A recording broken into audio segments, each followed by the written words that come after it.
All right, I showed 10 a.m. my time, so we're going to go ahead and get started. Good morning. I'm Dr. Christy Mulkey, and I'm the workshop coordinator with 240 Tutoring. I'm here every Tuesday morning live in our California testing group to share with you some insight and help you prepare for your exam. So I'm here every Tuesday at 10 a.m. Central Standard Time, a little bit earlier in California, so I hope you're with us. We're going to just give it another minute and see if a couple of people don't join on with us. We do record these, and so they are in our Facebook group for a long time. So if you don't catch this live, you can of course watch it anytime. We also upload these to our YouTube channel. So if you want to see all our videos in an easy to find place, you can check out YouTube too. So we're going to go ahead and get started. This morning, we are going to be taking a look at Skill Factor 2 in the CBEST Math test. So the past two videos, we've been looking at Skill 1, and we kind of broke that into two parts. And today we're going to look at Skill 2. So I'm going to share my screen with you so that it's easy for you to follow along.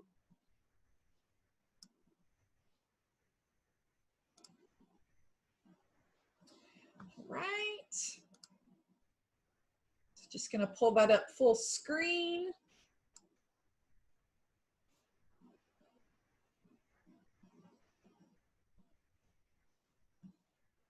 Okay.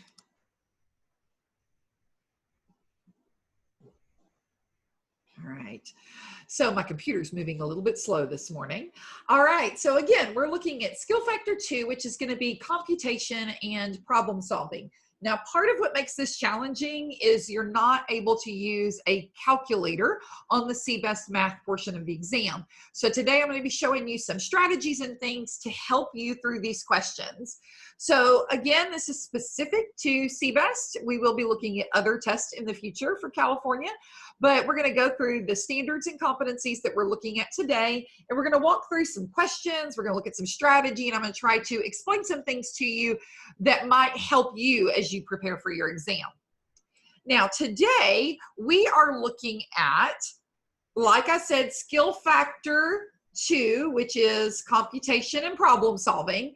And here you're looking at being able to add, subtract, multiply, and divide with a variety of things: whole numbers, positive and negative numbers, fractions, decimals, and percent. So you need to be able to perform all of those operations with these things. And then we're going to be looking at using operations in a problem solving scenario, solving simple algebraic problems, and then looking at analyzing a problem solving situation and figuring out what's missing information, what information do we have, what are some different ways to solve these problems. So that's what we're going to be looking at today. If at any point you have any questions, just drop those in the comments. I'm watching them over here on the side. So if I see a comment, I will try to address that. So this is a quick review. We're going to look at the questions that are released by California. So every question we look at, if you look down here at this little statement, you can see the link to the CTC exams website where you can find all these questions, but they don't have explanations and they don't teach you how to do them. So I'm going to do that for you today. So let's go ahead and get started. We're going to look at number 16 first, and this is algebraic operations. And so it says the expression negative 105 plus negative 14 plus 34 simplifies to which of the following? So basically we're solving this. If that simplify throws you off, we're trying to get this down to one numeral. All right. So we're just going to work left to right because we're just looking at addition and subtraction. So order of operations doesn't apply. So if you're sitting there thinking, but there's some parentheses there. Well, the parentheses isn't implying an operation. It's just holding that negative number separate from that addition sign. So let's go ahead and work through this. We have negative 105 plus negative 14 plus 34. And again, like I said, we're just going to work left to right. Now, when I've worked with students and candidates in the past who are preparing for the math exam, they panic because they can't remember what are the rules for adding and subtracting positive, negative numbers. Guys, you don't have to remember the rules. I want you to just think about a number line because the first thing we have to deal with here is 105 or negative 105 plus negative 14. So let's take a number line, and we're going to put 0 right here.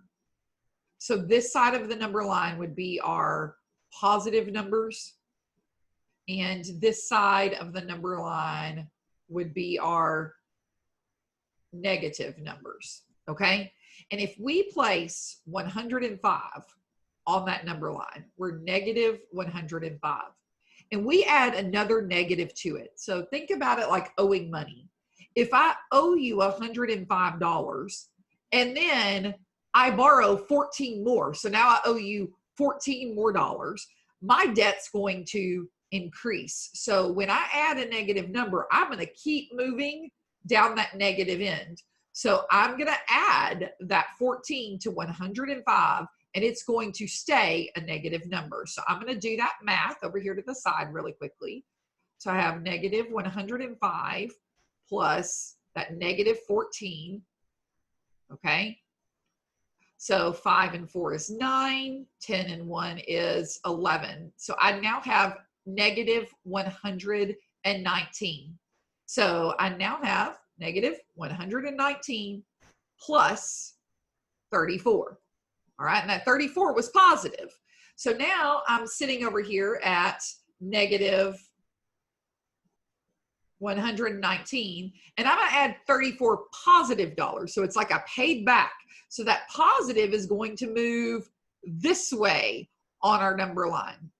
So now if we're moving to the right on that number line, that negative number is not going to get bigger, it's going to get smaller. Think about it like I paid down some of that debt. So I'm now going to take that 119 and I'm going to subtract that 34 because I've paid you part of that back. So that positive number there. So I'm going to do that subtraction. 9 minus 5, or 9 minus 4 is 5, and 11 minus 3 is 8.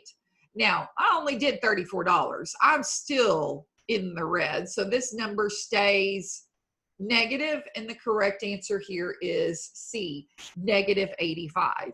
So if you start panicking when you see adding and subtracting negative numbers, just want you to think of it like a number line and like it's debt. Okay, I'm borrowing money, I'm gaining money, and think about it that way. If that helps you process what operation you need to do and what sign is going to stick. Okay, so negative 119 plus 30, a positive 34 is still going to be negative 85. Okay, so think about that number line instead of trying to memorize rules. Okay, that will help you in a panicked moment when you're like, I can't remember. Okay, so let's move on to the next problem. And again, these are the free public questions that are on the CTC exam website. So if you want to go check those out, I've been working through all of these and we will continue next week. So again, we're looking at algebraic operations here, and it says solve for y. So we have y minus 2 plus 3y equals 10. Now it says solve for y. So if you remember back to Algebra 1, pre-algebra, you've got to isolate that y on one side of the equal sign to figure out what it's equal to. And so we're going to do that by moving things around to cancel each other out. So I'm going to start with this minus 2. That's where I'm going to start, okay? So I'm going to say, I'm going to add 2 to both sides of the equation to balance it. So I'm going to say y minus 2 plus 2 plus 3y equals, so I'm adding 2 to both sides, 10 plus 2. Now what happens here is this negative 2 and this positive 2 cancel each other out. So I'm left with y plus 3y equals 12. Okay? So just balancing that equation, whatever I do to one side, I have to do to the other side. So I added 2 to both sides. That got rid of the 2 on this side. Okay. Now I'm just going to work with what I have. I have y plus 3y. So I'm adding another y. So instead of 3y, I'm now going to have 4y equals 12. and we see a numeral or number next to a letter that's telling us to multiply. So if we want to get that y by itself, I'm going to do the opposite operation to both sides. So if I've got 4 times y equals 12, 4 y's, 4 times y, I'm going to divide by 4 on both sides. So the 4's cancel each other out. 4 divided by 4 would be 1, all right? And now I'm left with y equals 12 divided by 4, which is 3. So the correct answer here is B. So some simple things to remember when you're balancing an equation to solve. Whatever you do to one side, you have to do to the other. Some people will add this 2 in here to get rid of it and forget to add the 2 over here. And then they're left with 10 divided by 4. Okay, common mistake. You could do this other ways. We could have combined these y's first and then dealt with the 2. So there's a couple of different patterns you could follow or steps you could follow to work this. This is just how my mind saw it. So balancing that equation, getting y by itself. This one's actually pretty simplistic, okay? Let's move on. I don't see any questions yet to the next one. We're going to move on from algebra to some problem solving with fractions. So here we go. It says, last week Mario walked 7 3/4 miles. This week he walked 15 5/6 miles. What is the difference between the distance he walked this week and the distance he walked last week? Now I'm going to look at that question. It's asking us what is the difference. To find the difference between two numbers, we subtract. Now be careful, just because you see the word difference doesn't mean you're always going to subtract, but it's asking us what is the difference. So when it's asking us what is the difference, we are going to subtract. So I'm just going to set that up.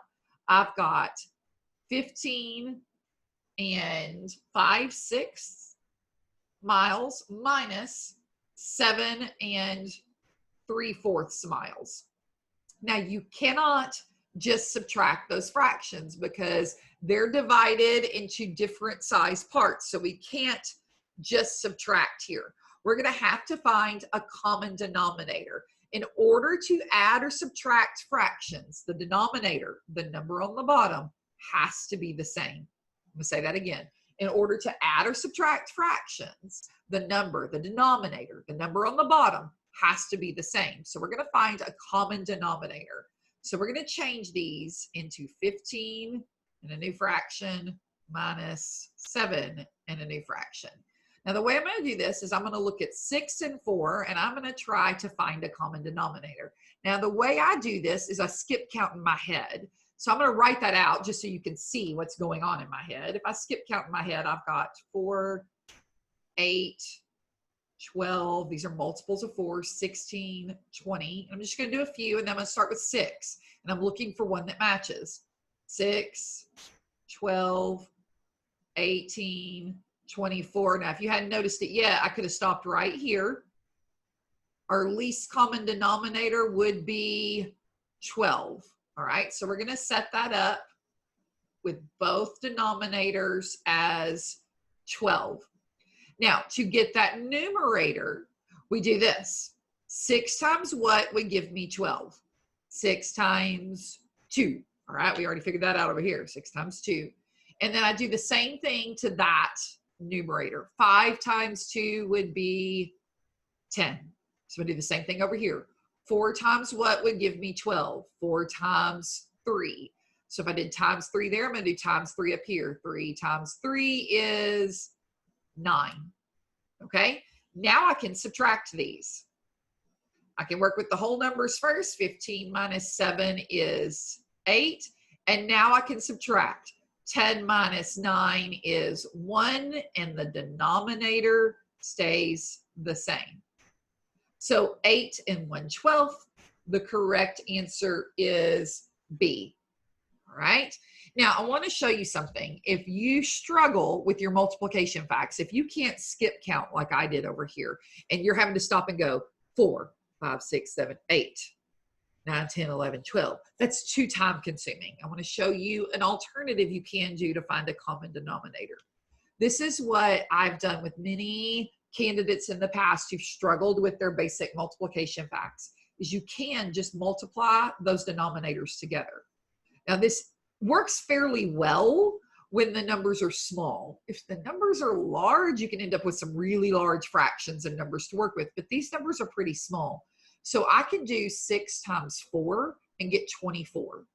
And then I'm going to show you what I'm going to do there. I'm going to do the same thing, but I'm going to set up that common denominator as 24.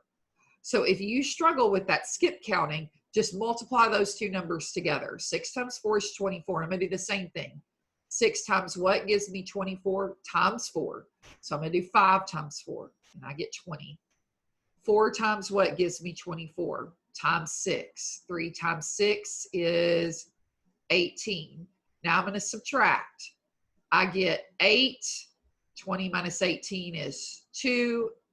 24ths. Now you might be thinking, but that answer is not there. Well, that's because you need to simplify this fraction. What can I divide both of these numbers by? And that would be 2. 2 divided by 2 would be 1. 24 divided by 2 would be 12. All right. So a couple of different ways to get to that answer. All right. Now we're going to move on and we're going to look at number 21. This is problem solving with percentages. All right. This isn't difficult, but it can be tricky in a few ways if you get in a hurry. A sporting goods store is offering a 10% discount on inline skates that normally cost $110.99. How much will the inline skates cost with the discount not including tax? So we don't have to worry about tax. We're just looking for the discount. Y'all, this is real world. When I took my daughter's school clothes shopping, we went to the Dillard's big sale right before school started, and everything was 40% off. And I was trying to teach her how to do this in her head. You don't have to do it in your head. You're going to have pen and paper. So this is real life work here. You're always wondering, well, how much is it going to be with that discount? So let's actually figure that. So I'm looking at $110.99. And I want to figure out what is 10% off of that. All right. Now, if you know a little bit about math, 10%, basically, I'm just going to move that decimal, the number of zeros that are in that 10%. So if it's 10%, it's 101 decimal place. If it was 100, I'd move it 2. So I really can just move this decimal 1 place to the left, and I get $11 and a weird amount, 9 cents and then 9/10 of a cent.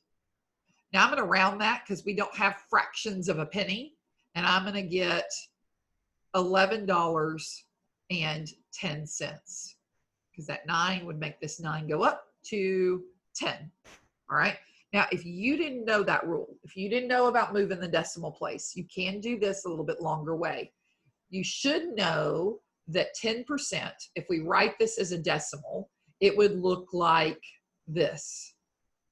We just move that decimal 2 places. The percent, move the decimal 2 places. I once had a student said, oh, there's 2 little circles in the percent sign. I move it 2 places to the left. That's correct.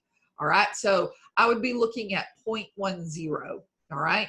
I can actually do the math and multiply that. So I could do $110.99 times 0.10 or 0.1. And I could do that math, all right, and actually get the same answer. I'm going to do that pretty quickly. I'm going to put the 0 down as a placeholder. So just moving that 0 down, I could multiply 0 times everything and get zeros across the board. But I'm going to go ahead and work with that 9 or 1. 1 times 9 is 9. 1 times 9 is 9. 1 times 0 is 0. 1 times 1 is 1. 1 times 1 is 1. Notice that the number really didn't change. I have 2 decimal places in my problem, so I'm going to move, or I have 4 decimal places. I'm sorry. 2 down here, 2 up here. So I'm going to move over 4 spaces. 1, 2, 3, 4, and I still end up with a discount of 11 and 9 cents and some fractions of a cent. Okay, so our discount is $11.10. So now we can take that total, $110.99 minus $11.10. Just do that math. 9 minus 0 is 9. 9 minus 1 is 8. 0 minus 1, I can't do it, so I'm going to regroup. I'm writing this out just to, actually, that becomes 0. This becomes 10. It's my fault. Small screen on my end. 10 minus 1 is 9. 10 minus 1 or 0 minus 1, you could regroup again, or you can look at this as I took away from 11 and it became 10. 10 minus 1 is 9. So the cost here is $99.89. Correct answer is A. All right. You should have been able to easily rule out some answers. I want to show you something. We know that a discount is going to make the price cheaper. All right. And so we should have been able to rule out E. No one should be choosing E. You should probably be able to rule out D, because 10% hopefully is more than $1 right here. And that's basically just $1. So hopefully you can rule out D and E. So you have a pretty good shot at getting this correct. All right. I'm going to move on to the next one. I'm not seeing any questions.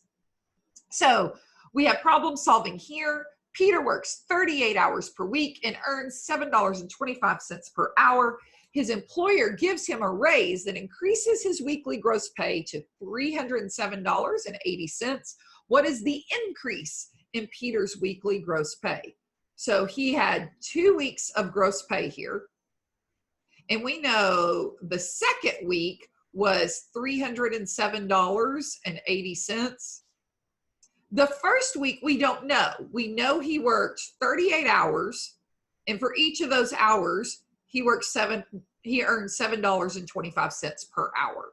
But we need to find how much did this go up?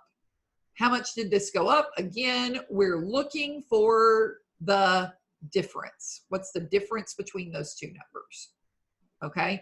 Don't be fooled and see increase and think I'm supposed to add. How much did it go up? We're looking for the difference. Now, the first thing we have to do is figure out what's this number right here. So if he worked 38 hours and he got paid $7.25 per hour, we're going to need to multiply. So I'm going to take that $7.25 and I'm going to multiply it by 38 hours. Now, you don't have a calculator, so this is where knowing your facts comes in really handy. All right, I'm going to multiply that ones place first. 8 times 5 is 40. Down the 0, regroup the 4. 8 times 2 is 16. Plus 4 is 20. Put down the 0. Regroup the 2. 8 times 7 is, let's see if anybody knows, 5, 6, 7, 8, 56. 7, 8, 5, 6. This trick I used to use with my students. So 8 times 7 is 56. Plus 2 more is 58. Now I'm working with my tens place, so I'm going to hold that ones place with a 0, and I'm going to work with the tens place. 3 times 5 is 15. Put down the 5, regroup the 1. 3 times 2 is 6, plus 1 is 7. 3 times 7 is 21. And then I add these numbers up.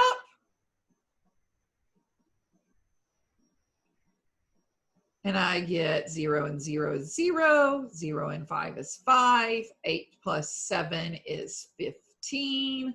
Regroup your 1. 5, 6, 7. And 2 plus nothing is 2. I have 2 decimal places in my problem, so I'm going to put 2 spots. So in that first week, he earned $275. He's got a pretty good job, doesn't he? $75.50. Now to know the difference, we just subtract. So y'all, this isn't hard. It's just a little time consuming. $307.80 minus $275.50. We just work this math. 0 minus 0 is 0. 8 minus 5 is 3. Bring that decimal straight down in addition and subtraction. 7 minus 5 is 2.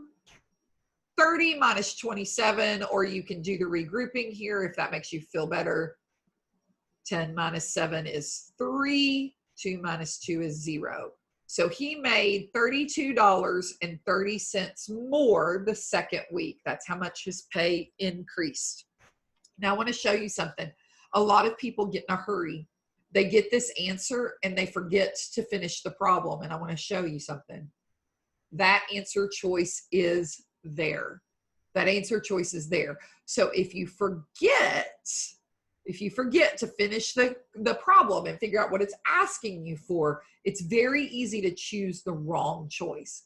And if you go through and look at some of these answer choices, you'll see that if you make simple computational mistakes, those answers are there.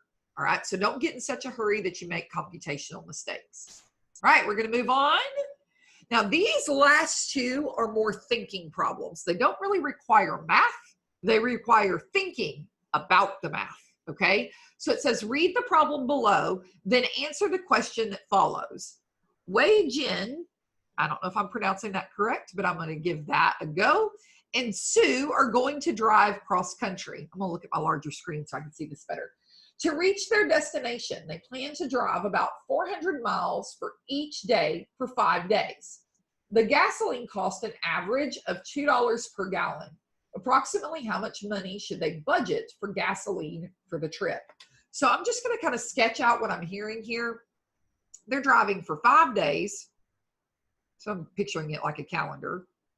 And each day they're going to go 400 miles. All right. And so forth. My pen's lagging just a little bit. It dropped a 0 there. So that's how far they're going on their trip. And it tells us that gasoline cost per gallon $2. And we need to know how much money are they going to spend on gas. Well, we know they can't go this many miles on 1 gallon of gas. Hopefully you've driven a car and you know that. We've got to figure out how much money they should budget. So that's what we're looking for, is the total money they're going to spend on gas. And it says which single piece of information is necessary to solve the problem below or above. All right, so we're going to read each of these. The number of times they have to stop for gasoline. B, the number of miles the car travels per gallon of gasoline. C, the number of miles Wei Jin will drive. D, the total distance of their trip. Or E, the number of miles the car travels per hour. Well, hopefully you can rule out a couple of these. It doesn't matter who drives as far as the gas. All right, how much it's going to cost them in gas. So we can rule out C.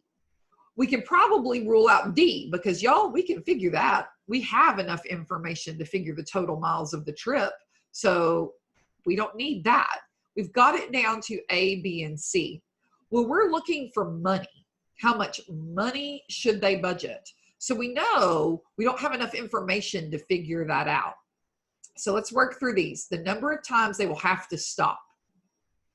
Well, have to stop still doesn't tell us how much gas are they actually going to put in the car, so we can figure out how many of these $2 are we going to need, okay? So A is not correct. B, the number of miles the car travels per gallon of gasoline. That could be it. So looking at how far can we go on that $2 gallon of gas?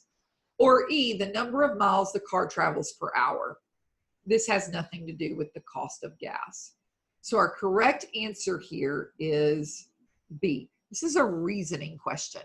Hopefully you have some life experience to tell you, when I want to figure out how much money I need for gas, I need to know a few things. How far am I going? How many gallons of gas will my car go? And how much is a gallon of gas costing? And how far can I go on that gallon of gas? That's why people are always worried about the gas mileage on a car. All right, the gas mileage on the car. It'll go 20 miles for a gallon of gas. All right, that tells you about how much a tank of gas is going to cost you.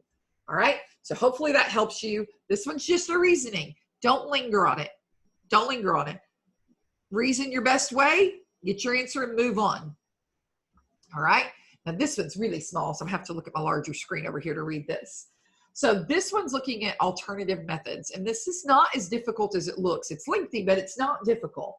Use the table below to answer the question that follows. So we have quiz average, test average, and final exam.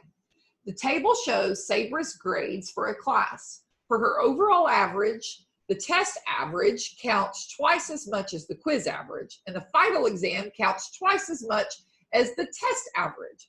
To find her overall average, Sabra uses the following expression. So she has her quiz average right there.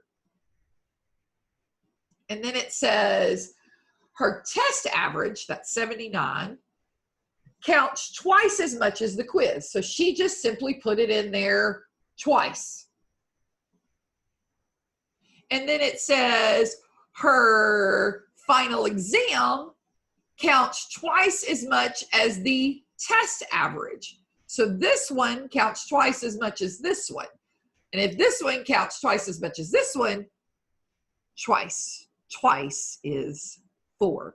So she simply put that 88 in there 4 times. Okay, so this has a single weight. This has times 2, and this has times 4 because it's 2 of the times 2. You can look at it like this. Okay, so she wrote that out this way, and we know to find the average, we add them all up and divide by the number of add-ins of 1, 2, 3, 4, 5, 6, 7. So add those all up and divide by 7. Now you're like, great, she did a great job.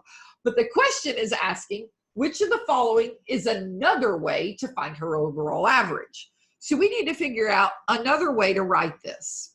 Now, the way my mind quickly deduced this is she added the same number multiple times or repeated times. We all know that repeated addition is essentially multiplication. So if I add 3 plus 3 plus 3 plus 3, it's the same as 3 times 4. So whenever we add a number multiple times, it's the same thing as multiplying. So the first thing my mind thought was set this up as multiplication. So I went through my head and I said, well, 79 plus, oops, let's start over. 79 plus 79 is going to be the same as 2 times 79. And then I said, okay, 88 plus 88, sorry, I forgot that parentheses there, plus 88 plus 88 is the same as 4 times 88. I'm going to write a little bit slower so my pen can keep up. So that's the first thing I did. So in my mind, I saw 83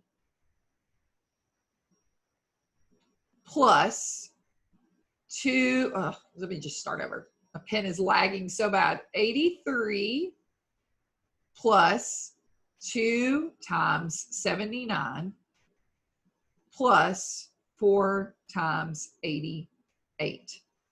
And you'll actually see that here in C, D, and E. When you see that set up that many times the same way, that should be telling you something. This is probably part of the correct answer.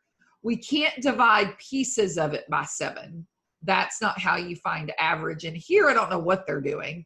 They changed these into decimals instead of multiples. So these two I'm going to rule out, A and B. Those are not correct. So now we've got the first part of this equation set up correctly. And then I know we need to divide that answer by 7. We need to divide that answer by 7. Now here, they said divide by 7/10. Well, we can't just reduce that to 7/10. That would be incorrect. So now we can take out C. Now we got to figure out what's this fraction deal. I want to set this up for you. I'm going to change the answer into a fraction. So if I'm looking at just this part in the brackets, I'm not even going to do the math. I'm just going to call that the answer. Or you could just call it A. Okay? I'm looking at A divided by 7. Well, I know if I've got a fraction over here, I need to set up a fraction over here.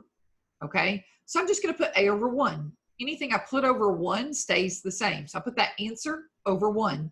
And now I can look at, am I going to divide by 1/7 or am I going to multiply by 1/7.